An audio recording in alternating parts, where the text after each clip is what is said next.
Hello? Hey, bro, it's me, Mark. Crazy times. I know, isn't that crazy? Yeah. But, dude, I figured something else out with the LED situation. Yeah.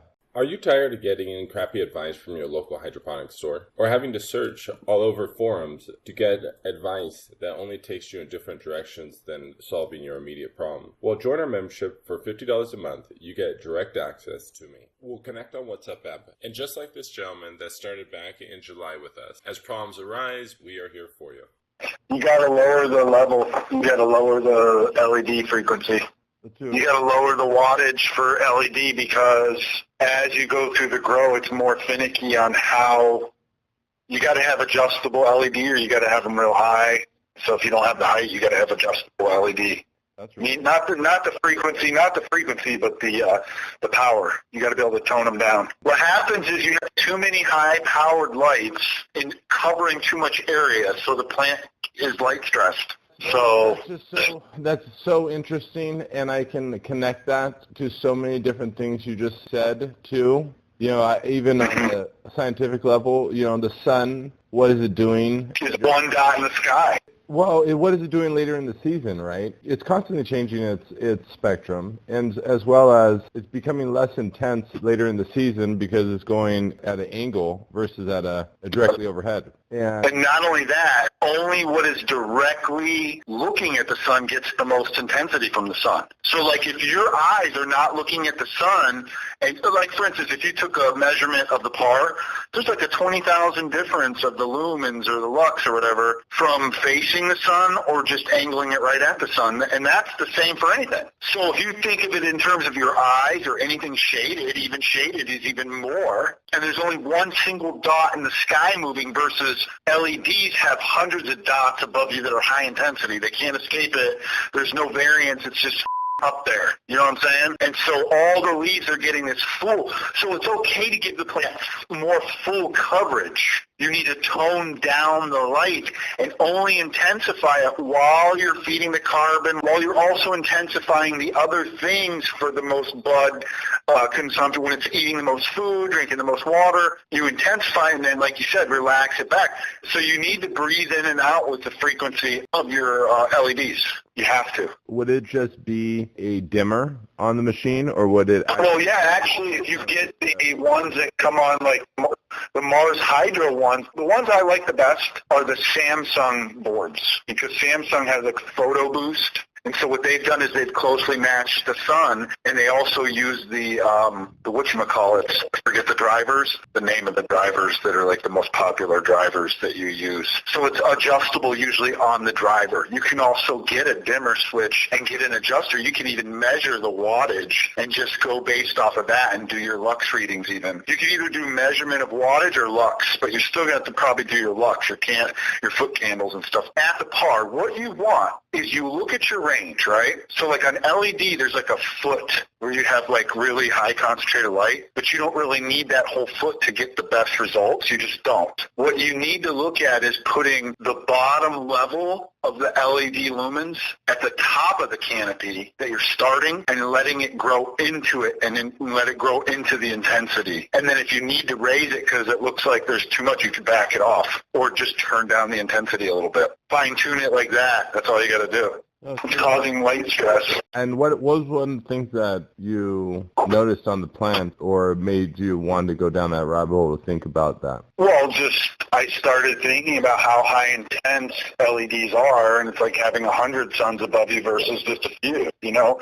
Even though the heat, it still gets hot. It doesn't get as intense as, you know. We're talking about two different things. There's light intensity and heat, you know, and you're talking about light intensity. Correct. Talking about Correct. Yeah. Yep, light intensity. But you have to remember that light intensity heats up the stomatas. You know, it heats up, it burns them out, right? So if you get too much light, even though it might not be too hot in the room, the intensity of the light will burn the hell out of your plants or cause them to slowly burn out because they have too much intensity, right? So like you can get a sunburn in 70-degree sun just like you can in 100-degree sun. That's what I mean by it. I'm thinking about solar panels too. Could you damage a solar panel if the light intensity was too intense? I don't know. I don't think so. I'm not sure. And I'm Because not those are like design. Not related, right? Well, the plants are like solar panels, but it's different because they're more of a living thing rather than just, some sort of like mechanism. And they're sensitive. Plants are sensitive. So it's no different than when you're transitioning your clones, like if you're doing clones to outdoor, how you have to grow them in shade for the first 30 days, right? Because they can't handle the sun. You put the shaded cloth over them to slow down that light intensity. Well, when you use LEDs, it's just light intensity times light intensity. So you have to me, here's what I'm thinking. What it's going to do is it's going to create this breakthrough that breaks through this concept that you need more wattage to get more yield. That if you just make sure the light intensity is spread properly and efficiently, then you're going to get as maximum yield as you can anyways. And it is really about following the pattern of the plant rather than, just some standard. It's, the light intensity could be no different as sensitivity towards nutrients. I actually agree with what you just said right there. I genuinely agree that, and I talk about this all the time, it's like your environmental conditions is 80% of the battle. If you have a healthy grow environment, the plant's going to do what it needs to do, and it's going to produce a shitload of product. But what chips away at that is not watering, watering too much, gnats, mold, spider mite. One day is too hot, one day is too cold, one day is too intense, one day is cloud cover, and before you know it, you're chipping away at this situation. And when you're in indoor growing, that's exactly what we're talking about. Is if you figure out what the plant needs and you're growing in line with the plant's needs during that time period. I agree with you, because I think personally what more greatly affects your yield is temperature over light intensity. So you give it the exact amount of light it needs, which we're talking about efficiencies around wattage. Now, once we just reiterate what we said, creating a healthier grow environment, the plant will yield more. Yeah, and another thing I believe is affecting, one of the biggest things that affects yield is the size of your medium and pot outside of your light. And because you can do this every time. You ever notice, like, when you're growing in smaller containers, right, when you first start them off as seedlings, the plants are the most sensitive. And the reason is you can see the most, like, it's hard to keep them healthy in a smaller container, like a cup or something, because their roots are already hitting the sides. You get light exposure, and it's mainly because the roots are already hitting their extremities right away. Like within the first couple of weeks of putting them in a cup, you're already at extremities, and they're trying to figure out where to go, which causes stress. So when you have a plant, for instance, outside, and if you that's why transplanting at certain times is crucial and vital. I mean, let's face it, if you're vegging, it really freaking doesn't matter, because you can, once you get that plant in its bigger container or bigger wherever it's going to go, it flourishes every time, okay? So it shows every time that when you upgrade or you put a plant where its roots can just freaking go without anything going to the end of it, that it flourishes much better. That's one of the biggest things that I believe is getting that right with the light is where it's at. Get that right with the light. And everything else kind of takes care of itself, because, you can only give so many better nutrients. You can only, that comes with time anyways, just learning the plant you're growing. There's just everything's, just feeding it when it needs it. Learning that just comes with time. But the pot size and the light thing is more scientific than just, because most of the ingredients, the foods you're given, they're just freaking premixed stuff. So you pick your favorite one and you pick your favorite style, and kind of go with that. And then you learn from there. But the other things are more like you have to adjust things as you go. It's much, you do with feeding too, but it's done for you. It's in a bag. It's a scoop. You follow the directions of the feeding charts. Some people do different things, but that's their experience. I'm just saying that with the light thing and the pot thing, it's one of those things where you really have to, people don't talk about it enough. They're not stressing that stuff. They really aren't. And what you're talking about right there, especially the light part of it. What's that? What you're talking about right there is what I just kind of imagine and think as I listen to you is surface area. It's like Yep, and exactly. exactly, and oxygenation. The root system is traveling, and the plant needs possibly 100 different types of minerals because it's going to need at different times. And supposedly it's capable of changing its pH as its rhizosphere. So it's like so fast, so quickly. And you have this surface area, and technically we don't know how hypersensitive the plant will adjust its pH levels to go retrieve specific minerals or make them more attractive to the plant so the minerals are attracted or whatever. You know what I mean? So it could be adjusting its pH relatively pretty quickly and frequently. And if you have a really solid surface area of your root system touching the soil mass versus it touching itself, it's going to have the ability to take up what it needs quicker, sooner, and adjust upon the day's environmental changes. Exactly. Yeah, that's why if you have like a wider rather than deeper is actually better. A wider versus a deeper. That's very interesting too, right? Because when you go off a clone, there's no more taproot. It's no longer going down, which is very interesting. Well, the feeders are at the top anyways. If you're doing your plants right, then you should have tons of feeder roots at the top. The top should be the most absorbed with roots. I agree with that actually, because I've grown a lot of times actually in 3 inches of soil. For one reason or another, like I had trays that were the half trays or they weren't full trays, and I just would drill out the bottoms and I'd throw the soil in there and I'd throw the plant and see what to do. And when I pick up the plant at the end of the grow, the entire soil bed, it was 3 inches, but it was an entire root system. You know what I mean? It was like I pick up a 5-gallon pot and then half of the soil falls off the bottom. You know what I mean? No, the whole 4x4 bed was a complete root system.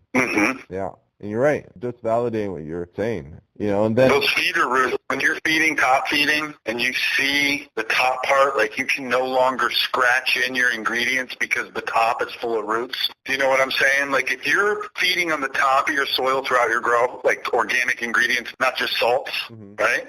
Then the top surface of your soil should become very rooty. And that would make sense too, right? Because those roots are taking up the nutrients, so it needs to have a much more solid delivery system. So if you were to take, instead of having these deeper pots, you really only need like whatever a foot pot is, like a foot gallon, or I'm sorry, a gallon. Yeah. A gallon pot, which would be like 8 inches, 10 inches of soil. If you did them in boxes, like you could grow huge plants.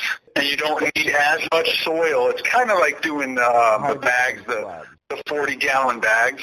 The key is distance, though, because you don't have a lot of distance to the lights. It's very interesting. I think a lot of stuff what you're bringing up definitely has it's fun to think about it. You know what I mean?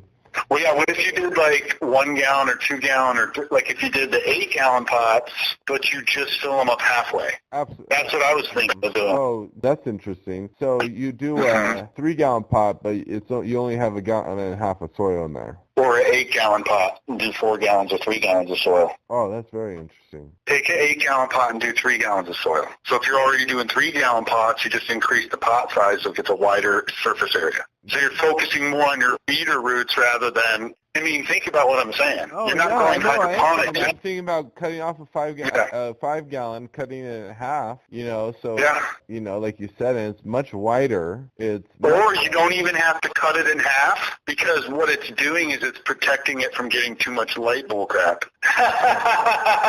Make it grow out of the pot. Actually, no, you would want to cut it in half if you're trying to keep a lower canopy. So, yes, cutting it in half would definitely be giving you that extra height to work with. Yeah. Yep. But like you said, and which would be kind of interesting, too, if just very interesting. I think you could even go with like a 2-gallon size if you did a 5-gallon bucket. And just make it wider. But anyways, yeah, you understand what I'm saying. Yeah, it makes me... I think that's going to make it a better grow. That's what I think. Because I'm seeing that with the gallon pots, the feeder roots get really good, but there's just not enough surface area for you to give... You need that extra space. Then you can get more nutrition and have less medium. I can definitely just also see the plant being Because it has more surface area on the root system, it being so much stronger of a plant overall. Healthier, yeah. Way healthier. Like, even if the plant gets a little bit sickly, I can see it, just whatever you give it to, it responds to it quicker. Yeah. Also watering, too. Yeah, I can see the watering being way more efficient. Well, that's the thing. The hardest thing when you get the bigger pots going is soil management, right? Conditions and just everything that's in there. You can't just start over once you have a full grow going, you know?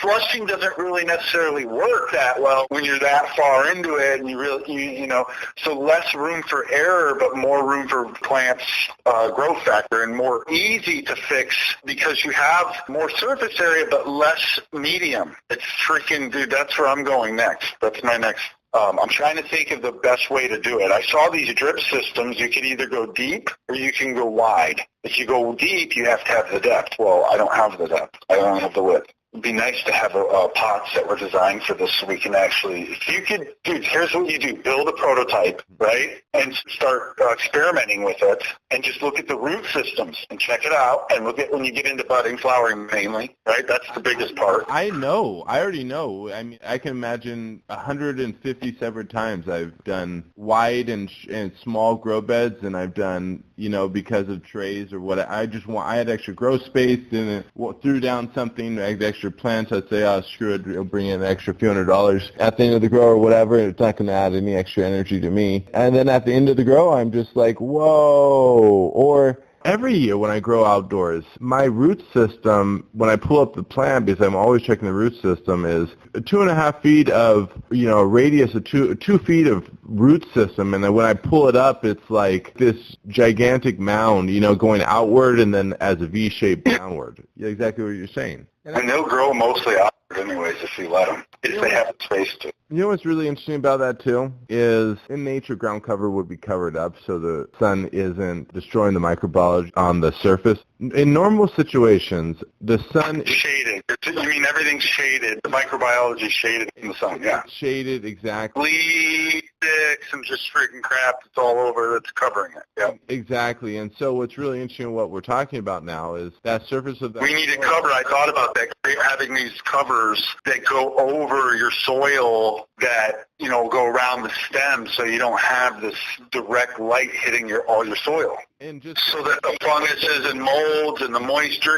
Here's another thing. It would save moisture. I agree, and no, everything you're saying, yeah. And just kind of describing a little further what you're saying is that shade, like you're saying, it's moisture, but what you're saying is the root system grows horizontal, right? Like on the surface of your soil. If the sun's not hitting it and the microbiology is able to grow where the root system's actually growing and taking up nutrients, it's just way more compounding on exponential difference in growth. We're already explaining what a lot of people talk about, but we are... You want to know the easiest way to make these?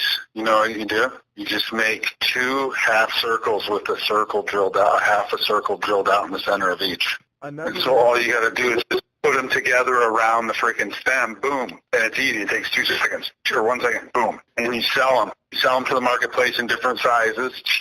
Instant product right there. Soil, and just call it soil protection. Protect your microbiology from harmful UV and blah, blah, blah. Dude, it would sell like hotcakes, bro. Yo. No kidding. Just do a simple. That's how you create a simple freaking penny product that's like obviously makes sense, easy to demonstrate. Oh, here's how you use it. 1, 2, 3, and then everybody's like, "Wow, I like that idea. Why put all this hard work? Here's how you demonstrate it. Why put all this hard freaking work and money and energy into your freaking amazing soil when in nature the best soil is covered by leaves and sticks and blah blah blah? Well, we don't have that freaking stuff just laying around everywhere. Why not make an easy tool? Boom, boom, boom. Here you go. Sure, certain people are going to make it and do their own self thing and do their own thing, but there's a ton of people that'll just order it and say, okay. And it's cheap to ship. You just make it, you know, put them in envelopes, manila envelopes, and ship them out.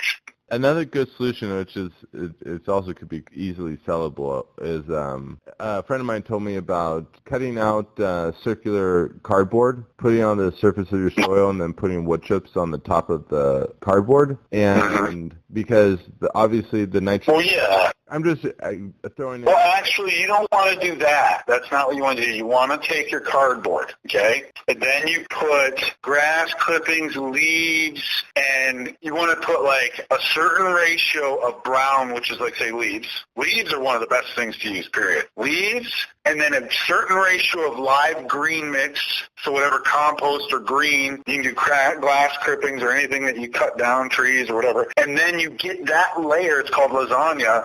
Once you get the healthy compost, that stuff going, then you put your wood chips on top. Then you dress it in the wood chips, because you don't plant into the wood chips, you plant below the wood chips into the freaking stuff that you just did. You could even use like straw chicken manure. You could essentially create whatever type of compost mix you want before you put the chips on. Now, here's another way you can do it. Check this out. You can clear land that has the forest, like say like my land.